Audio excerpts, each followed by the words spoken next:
Hello guys, అందరూ ఎలాగున్నారు? బాగున్నారా? మీరు ఎప్పుడైనా చింతలూరు నూకాలమ్మ గుడికి అయితే వచ్చారా? వచ్చినట్టయితే కింద కామెంట్ చేసి చెప్పండి. మేమైతే ప్రతి సంవత్సరం కూడా ఇక్కడికి వస్తాము.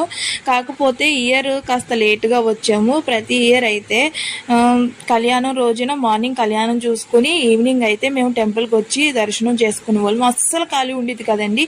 ఇదే ఫస్ట్ టైం మేము వచ్చిన తర్వాత ఇంత ఖాళీగా ఉండడం. ఇక్కడ మా అమ్మాయి, మా చెల్లి వాళ్ళందరూ అయితే కాగడాలు కాల్చుతున్నారండి. ఇలా కాల్చడం వల్ల వాళ్ళకున్న దిష్టి అంతా పోతుందని మా నమ్మకం. ఇక్కడికి వచ్చే వాళ్ళందరూ ఇలానే చేస్తారు. ఆ కాగడాలు కాల్చేసిన తర్వాత దిష్టి తీసి బొట్టు అయితే పెడతారు. అందరూ పెట్టించుకుని మేమైతే టెంపుల్ లాన్కి అయితే వచ్చేసామండి.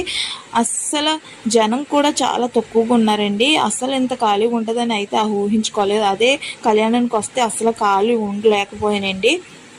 నాకైతే ఆ తల్లిని చూసినప్పటికీ చాలా ప్రశాంతతగా ఉన్నదండి. ఆ ఫేస్లో కళ